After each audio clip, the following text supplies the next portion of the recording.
નમસ્કાર. ઇંગ્લિશ ગ્રામરના આજના લેક્ચરમાં આપણે પાસ્ટ પરફેક્ટ ટેન્સની માહિતી લેવાના છીએ. તો પાસ્ટ પરફેક્ટ ટેન્સ એટલે કે પૂર્ણ ભૂતકાળ. આ પૂર્ણ ભૂતકાળની માહિતી લેતા પહેલા આ પૂર્ણ ભૂતકાળ ક્યાં ઉપયોગ થાય છે તે પણ આપણે જાણવું ખૂબ જરૂરી છે. જેમ કે ભૂતકાળમાં કોઈ ક્રિયા આપણે પૂરી કરી લીધી હોય તેવું દર્શાવવું હોય ત્યારે પાસ્ટ પરફેક્ટ ટેન્સનો ઉપયોગ થાય છે. ભૂતકાળમાં કોઈ પણ ક્રિયા તમે કરતા હો કરેલી હોય તેને તમે પાસ્ટ પરફેક્ટ ટેન્સમાં રજૂ કરી શકો છો. જેમ કે મેં એમ કહું કે મેં આ કાર્ય પૂરું કરી લીધું હશે. તમે આ વિડિયો જોવો એ પહેલા મેં પાસ્ટ પરફેક્ટ ટેન્સ પૂરો કરી લીધો હશે એવું દર્શાવવા માટે તમારે પાસ્ટ પરફેક્ટ ટેન્સનો ઉપયોગ થાય છે. તમે અહીં ઇંગ્લિશ ગ્રામરનો લેક્ચર જુઓ એ પહેલા હું તમને ઇતિહાસનો લેક્ચર આપી દીધો હશે. આ કોઈ પણ આ રીતે તમારે ભૂતકાળનું તમને દર્શાવવું હોય ત્યારે અહીં પાસ્ટ પરફેક્ટ ટેન્સનો ઉપયોગ થાય છે. એ તમારે ખાસ યાદ રાખી લેવું. કારણ કે ભૂતકાળમાં તમે જોવો તો કોઈ ક્રિયા ચાલુ હતી. અહીં મેં તમને એમ કીધું કે ઇતિહાસનો લેક્ચર આપી દીધો હશે. ઓલરેડી મેં તમને આપી દીધો હશે. ભૂતકાળમાં તમે યુટ્યુબમાં જુઓ તો ઇતિહાસનો લેક્ચર ઓલરેડી મેં તમને આપી દીધો છે. એવી કોઈ ક્રિયા પૂરી થઈ ગઈ છે ભૂતકાળમાં એવું દર્શાવવા માટે અહીં પાસ્ટ પરફેક્ટ ટેન્સનો ઉપયોગ થાય છે. આપણે હવે વાક્ય રચના સમજીએ પહેલા એને એનાલિસિસ કરે કે વાક્ય રચનામાં છે શું આવે છે, શું નવું છે એ જાણીએ. તો ધ પેશન્ટ પ્રથમ જ ઉદાહરણ છે. ધ પેશન્ટ એ શું છે? કર્તા. પછી હેડ હેવ હેઝ નું ભૂતકાળનું રૂપ હેડ. પછી ડાઈડ એ છે ભૂત કૃદંત. પછી ડોક્ટર ઓબ્જેક્ટ. કેમ અન્ય શબ્દો. તમે જોશો તો the patient had died when doctor came. એમાં એમ કહેવા માંગે છે કે આ જે દર્દી હતો એ મૃત્યુ પામી ગયો હતો વેન ડોક્ટર કેમ એટલે કે જ્યારે ડોક્ટર આવ્યા ત્યારે. ભૂતકાળમાં સંદર્ભમાં કીધું છે કે પેશન્ટ ઓલરેડી મૃત્યુ પામી ગયો છે. તમે વ્યવસ્થિત સમજો. મૃત્યુ ઓલરેડી ભૂતકાળમાં પામી ગયો છે ત્યારે કે જ્યારે ડોક્ટર આવ્યા હતા ત્યારે. આ બંને તમે જોશો તો અહીં હેડ ડાઈડ મૂકેલું છે કારણ કે તમને ભૂતકાળનો સંદર્ભ અહીં કેમ કમનું ભૂતકાળનું રૂપ કેમ મૂકેલું છે. હવે તમે પરીક્ષામાં પૂછેલું હોય અહીં ખાલી જગ્યા આપેલી હોય. હું તમને આ બીજા ઉદાહરણમાં સમજાવું કે હી પછી અહીંયા ખાલી જગ્યા ત્યારબાદ ધ થીફ બિફોર પોલીસ અરાઇવ્ડ. હવે તમને ઓપ્શનમાં એવી રીતે આપેલું હેઝ કોટ હેવ કોટ હેડ કોટ. આ રીતે તમને ઓપ્શન આપેલા હોય તો અહીં ખાલી જગ્યા છે એમ માનવાનું. અહીં તમને હું કાઢી દઉં એટલે અંદાજો વ્યવસ્થિત તમને સમજી શકો. હવે તમને પરીક્ષામાં એમ પૂછેલું હોય કે he blank the thief before the police arrived તો તમે અહીં હેઝ કોટ મૂકશો, હેવ કોટ મૂકશો, હેડ કોટ મૂકશો. તો આ સમજવા માટે તમને વાક્ય રચના ખૂબ સમજવી જરૂરી છે. કારણ કે આગળના ચાલુ વર્તમાન કાળમાં પણ મેં તમને સમજાવેલું હતું કે જ્યારે ચાલુ ભૂતકાળ છે તેમાં પણ માત્ર વોઝ વેર નો ડિફરન્સ છે અને ભૂતકાળનો સંદર્ભ આપેલો હશે.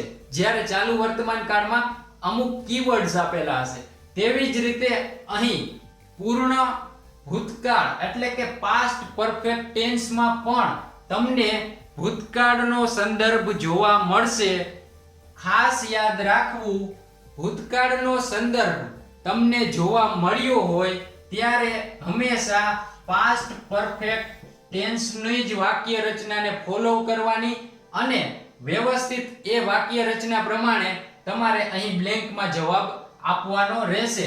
જેમ કે અહીં ભૂતકાળનો સંદર્ભ અરાઇવ્ડ, એમાં અરાઇવ્ડ નું ભૂતકાળનું રૂપ મૂકેલું છે. ખાસ અહીં વ્યવસ્થિત જોવો તો અરાઇવ્ડ નું ભૂતકાળનું રૂપ ભૂતકૃદંત અરાઇવ્ડ મૂકેલું છે. માટે તમે અહીં હેઝ કોટ કે હેવ કોટ ન આવતા વાક્ય રચના પ્રમાણે હેડ ભૂતકાળનું રૂપ ને કોટ, આ વસ્તુ તમે સમજી જશો ને તો ટેન્સ તમને આવડી ગયા. એ વસ્તુ ખાસ યાદ રાખવાની. કોઈ પણ ટેન્સ હોય તેમાં કોઈ પણ કાળનો સંદર્ભ હશે ને હશે જ. જેમ કે વર્તમાન કાળ હોય તો તેના વર્તમાન કાળ રિલેટેડ કંઈક એવું શબ્દ કે એ કંઈક કીવર્ડ્સ આપેલા જ હશે. તેમ ભૂતકાળ હશે તો ભૂતકાળનું કંઈક સંદર્ભ એવો આપેલો જ હશે. વાક્ય એમને હવામાં કોઈ બનતા નથી. માટે તમે જોશો તો અહીં સંદર્ભ અહીં અરાઇવ્ડ આપેલું જ છે જે ભૂતકાળ સૂચવે છે. અહીં કેમ આપેલું જ છે. હજુ એક ઉદાહરણ તમને સમજાવું. I had reached home before it rained. એમાં પણ તમે જોશો તો આ રેઇન નું ભૂતકાળનું રૂપ રેઇન્ડ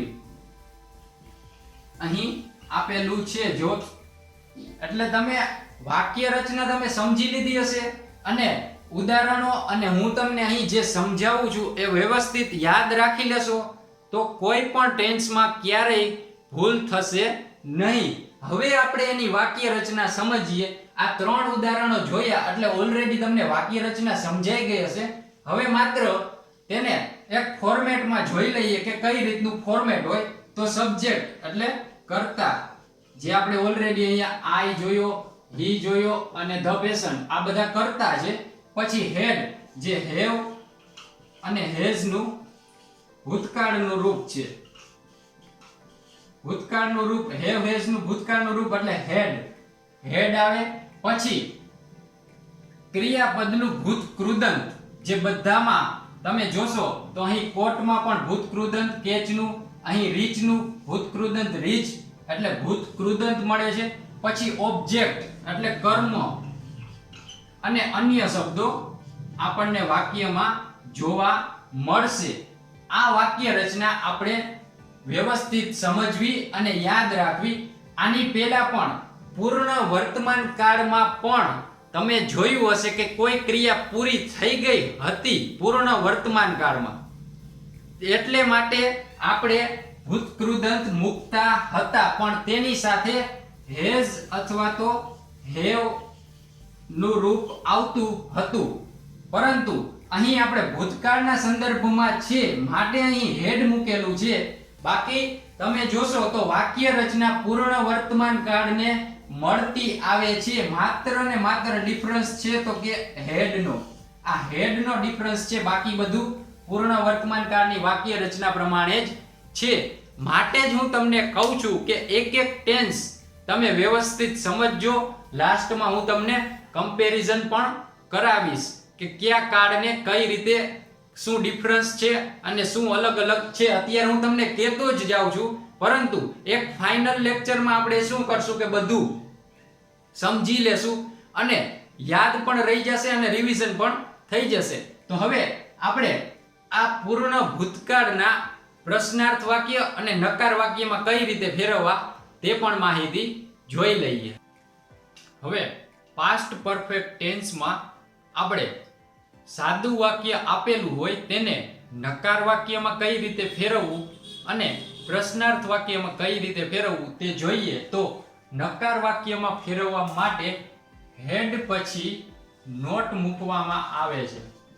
હેડ પછી નોટ મૂકો એટલે સાદું વાક્ય છે એ નકાર વાક્યમાં ફેરવાઈ જાય છે. હવે તમને ઉદાહરણ આપણે આગળનું જ ઉદાહરણ છે તે જ જોઈએ. તો ધ પેશન્ટ હેડ પછી તમે જોશો તો નોટ મૂકી દીધું, પછી died when the doctor came, એમાં તમે જોશો તો હેડ પછી નોટ મૂકવાથી અહીં વાક્ય નકાર વાક્યમાં ફેરવાઈ જાય છે કે અહીં દર્દી મૃત્યુ પામતો નથી જ્યારે ડોક્ટર આવ્યા ત્યારની વાત છે. I had not learned English when I had joined the class. એમાં તમે જોશો તો તેને ક્લાસ જોઈન કર્યા ન હતા એ પહેલા તેને ઇંગ્લિશ શીખ્યો ન હતો એવું દર્શાવવા માટે અહીં હેડ પછી નોટ મુકતા વાક્ય નકાર વાક્યમાં ફેરવાઈ જાય છે. હજુ પણ એક ઉદાહરણ જોઈએ કે when I met him he had not completed the task. એમાં તમે જોશો તો હેડ પછી નોટ મૂકેલું છે એટલે નકાર વાક્ય તો થઈ ગયું. જ્યારે હું તેને મળ્યો ત્યારે તેને ટાસ્ક પૂરો કર્યો ન હતો તેવું દર્શાવવા હેડ પછી નોટ એટલે નકાર વાક્ય થઈ જાય છે. હવે આ પાસ્ટ પરફેક્ટ ટેન્સ ને પ્રશ્નાર્થ વાક્ય બનાવવા માટે શું કરવું? તો પ્રશ્નાર્થ વાક્ય બનાવવા હેડ ને કર્તાની આગળ મૂકવાનું. કર્તાની આગળ એટલે કે તમે જોશો તો વાક્યમાં હેડ વાક્યમાં શરૂઆતમાં આવે છે, ત્યારબાદ કર્તા આવે છે, પછી તેનું ભૂતકૃદંત ઓબ્જેક્ટ અને અન્ય શબ્દો આવે છે. તો હેડ આઈ રિટન ટુ યુ બિફોર એમાં એમ પૂછે છે કે મેં તમને આની પહેલા કાંઈ લખ્યું હતું એવું દર્શાવવા પ્રશ્નાર્થ વાક્યમાં તમે જોશો ભૂતકાળના સંદર્ભમાં હેડ કરીને પૂર્ણ ભૂતકાળમાં અહીં દર્શાવેલું છે. હજુ એક ઉદાહરણ જોઈએ તો હેડ પોલીસ અરેસ્ટેડ ધ થીફ એમાં એમ પૂછે છે કે પોલીસે ચોરને પકડ્યો ભૂતકાળમાં એવું દર્શાવવા માટે પણ હેડ વાક્યની શરૂઆતમાં મૂકવાથી પ્રશ્નાર્થ વાક્ય બની જાય છે. હવે આપણે પાસ્ટ પરફેક્ટ ટેન્સના જે કેટલાક સ્પેશિયલ ઉપયોગ છે તે પણ માહિતી લઈ લઈએ. પાસ્ટ પરફેક્ટ ટેન્સનો ઉપયોગ જોઈએ તો આપણે લેક્ચરની શરૂઆતમાં જ મેં તમને જણાવેલું કે કોઈ ક્રિયા પૂર્ણ થઈ ગઈ હોય ભૂતકાળમાં તેવું દર્શાવવા માટે પાસ્ટ પરફેક્ટ ટેન્સનો ઉપયોગ થાય છે. તો પ્રથમ ઉપયોગ એ જ કહેવા માંગે છે કે ભૂતકાળમાં કોઈ ક્રિયા પૂર્ણ થઈ ગઈ હતી તેવું દર્શાવવા માટે પાસ્ટ પરફેક્ટ ટેન્સનો ઉપયોગ થાય છે. હવે પાસ્ટ પરફેક્ટ ટેન્સનો ઉપયોગ મેં તમને લેક્ચરની શરૂઆતમાં જ એક્ઝામ્પલમાં સમજાવેલા. હજુ પણ એકવાર જોઈ લઈએ કે the bus had already left when we reached the bus stop. એમાં તમે જોશો તો ભૂતકાળમાં તેઓ બસ સ્ટોપે પહોંચ્યા તે પહેલા જ બસ ચાલી ગઈ હતી અથવા તો બસ સ્ટેન્ડ છોડી લીધું હતું તેવું દર્શાવવા માટે અહીં પાસ્ટ પરફેક્ટ ટેન્સનો ઉપયોગ થયેલો છે. બસ ઉપડી ગઈ હતી ક્યારે? કે જે બસ સ્ટેન્ડે પહોંચ્યા હતા એ પહેલા ભૂતકાળના સંદર્ભમાં. હજુ પણ તમે જોવો તો the film had already started when we reached the theater. એમાં તમે જોશો કે અમે ત્યાં થિયેટરે પહોંચ્યા ત્યારે ફિલ્મ ઓલરેડી સ્ટાર્ટ થઈ ચૂકી હતી એવું દર્શાવવા માટે પણ પાસ્ટ પરફેક્ટ ટેન્સનો ઉપયોગ થયેલો છે. The gardener had planted the trees before the rainy season started. આમાં પણ તમે જોવો તો વરસાદની સિઝન શરૂ થાય એ પહેલા ગાર્ડનર એટલે કે માળીએ વૃક્ષો વાવી દીધા હતા. એમાં પણ જોવો તો ક્રિયા ભૂતકાળમાં પૂરી થઈ ગઈ છે. બધા જ વાક્યમાં જોશો અહીં પ્લાન્ટેડ અહીં વૃક્ષ વાવવાની ક્રિયા ભૂતકાળમાં પૂરી થઈ ગઈ છે. પછી ફિલ્મ ચાલુ થઈ ગઈ હતી ઓલરેડી એ દર્શાવવા પણ એમાં તમે જોશો તો ભૂતકાળમાં ફિલ્મ ચાલુ થઈ ગઈ હતી. અને અહીં left bus had already left એમાં તમે જોશો તો બસ ઓલરેડી ચાલી ગઈ હતી એવું દર્શાવવા તમે જોશો તો અહીં પાસ્ટ પરફેક્ટ ટેન્સનો ઉપયોગ થયેલો છે. વધુ એક ઉપયોગ જોઈએ તો ભૂતકાળમાં કોઈ ઘટના બની ન હતી. ભૂતકાળમાં કોઈ ઘટના બની નહીં પરંતુ ધારણા કરવા માટે પણ પાસ્ટ પરફેક્ટ ટેન્સનો ઉપયોગ થાય છે. કઈ રીતે ધારણા? ભૂતકાળમાં માનો કે આપણે આવું કર્યું હોત તો આવું થાત એવું આપણે ઘણીવાર બોલતા હોતા કે ઘણા એવા વિદ્યાર્થી મિત્રો પણ બોલતા હશે કે જો આપણે 2016 એક્ઝામ આપી હોત તો આપણે અત્યારે ક્લાસ 1-2 ઓફિસર અથવા તો ક્લાસ 3 ઓફિસર હોત, પરંતુ 2016 એક્ઝામ આપી ન હતી. એવો સંદર્ભ આપણે જોઈએ. માટે તમે વ્યવસ્થિત સમજો અત્યારે કાળ કે ભૂતકાળનો સંદર્ભ ક્યારે કે 2016 કોઈ પણ એક્ઝામ આપી હોત તો અત્યારે આપણે પરીક્ષા પાસ થઈ અધિકારી બની ગયા હોત. એમાં તમે જોશો તો ભૂતકાળમાં પરીક્ષા આપી નથી અને અત્યારે અધિકારી બન્યા નથી, પરંતુ એ ભૂતકાળનો સંદર્ભ દેવા એટલે કે કોઈ ઘટના બની નથી, પરંતુ એવી ધારણા કરવી એના માટે પણ પાસ્ટ પરફેક્ટ ટેન્સનો ઉપયોગ થાય છે.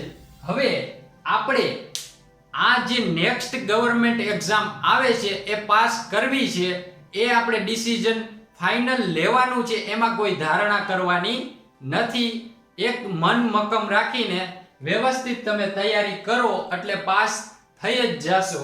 હવે આપણે એના ઉદાહરણ જોઈએ. તો ઇફ યુ હેડ ઇન્ફોર્મ્ડ મી, એમાં તમે જોશો તો જો તમે મને જાણ કરી હોત તો I would have come to picnic, તો હું પિકનિકમાં આવત. પરંતુ અહીં ધારણા કરવામાં આવી છે. જોશો તો જો તમે જાણ કરી હોત, ભૂતકાળમાં તમે જણાવ્યું હોત તો હું પિકનિકમાં આવત, એવું કહેવા માંગે છે. હજુ એક ઉદાહરણ જોઈએ તો had you been in my place you would also do same thing. એમાં તમે જોશો તો જો તમે મારી જગ્યાએ હોત તો તમે પણ મારી જેમ સેમ વસ્તુ કરત, એવું કહેવા માંગે છે. પરંતુ તે મારી જગ્યાએ નથી. એ ધારણા કરવા માટે અહીં પાસ્ટ પરફેક્ટ ટેન્સનો ઉપયોગ થયેલો છે. હજુ પણ એક ઉપયોગ આપણે અહીં પાસ્ટ પરફેક્ટ નો જોઈ લઈએ, ત્યારબાદ અહીં પાસ્ટ પરફેક્ટ ટેન્સ કમ્પ્લીટ થઈ જશે. હવે ત્રીજો ઉપયોગ જોઈએ તો તેમાં જ્યારે વાક્યમાં તમને ક્રિયાપદ તરીકે વોન્ટ, ઈચ્છવું, ઇન્ટેન્ડ એટલે ઈરાદો, સપોઝ ધારો કે, હોપ આશા રાખવી, એક્સપેક્ટ એટલે કે ઈચ્છા રાખવી જેવા ક્રિયાપદો ભૂતકાળના સંદર્ભમાં ઉપયોગ થયેલા હોય, want, intend, suppose, hope, expect એવા ક્રિયાપદો જ્યારે ભૂતકાળના સંદર્ભમાં ઉપયોગ થયા હોય ત્યારે તમારે તેની સાથે વાક્ય હંમેશા પાસ્ટ પરફેક્ટ ટેન્સ નું જ આવશે. ઉદાહરણ તરીકે જોઈએ તો he had expected the first class, એમાં તમે જોશો તો તેને ફર્સ્ટ ક્લાસની આશા હતી, જે પૂર્ણ ભૂતકાળનું સંદર્ભ સૂચવે છે. ફર્સ્ટ ક્લાસ આવ્યા નથી, પરંતુ આશા શેની હતી? ફર્સ્ટ ક્લાસની. તો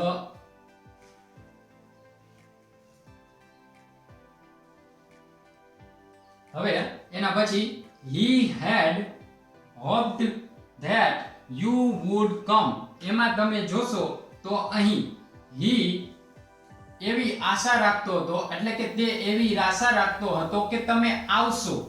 હજુ એક ઉદાહરણ જોઈએ કે he had not expected such a treatment from you, એમાં તમે જોશો તો તેને તમારા તરફથી એવી આશા ન રાખી હતી એવું ટ્રીટમેન્ટ તમે કરશો.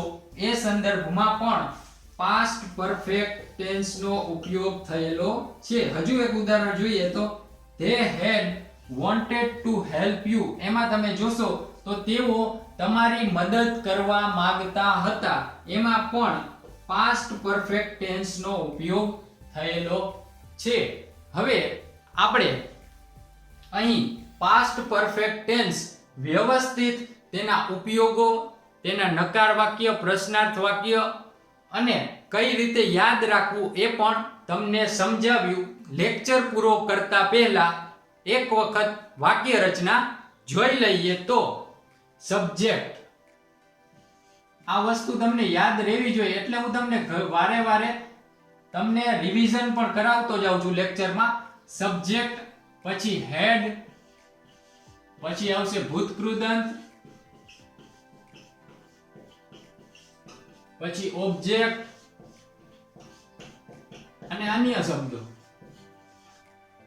આમાં તમે જોશો તો સાવ સરળ વાક્ય રચના છે, એક જ વખતમાં યાદ રહી જાય છે. ટેન્સ અથવા તો ઇંગ્લિશ ગ્રામર અથવા તો ઇંગ્લિશ ભાષા આખા વિશ્વની ભાષા ત્યારે જ બને કારણ કે તે સરળ ભાષા છે. એટલે હવે આપણે અહીં પાસ્ટ પરફેક્ટ ટેન્સ કમ્પ્લીટ કરી લીધો છે. વ્યવસ્થિત તમે જોઈ લેજો અને નોટ્સ પણ તમે છે એમાંથી એક્સરસાઇઝ પણ કરી લેજો. આગળના લેક્ચરમાં વધુ એક ટેન્સની માહિતી લઈશું. લાઈક, શેર, કમેન્ટ અને સબસ્ક્રાઇબ કરવાનું ભૂલાય નહીં. જય હિન્દ.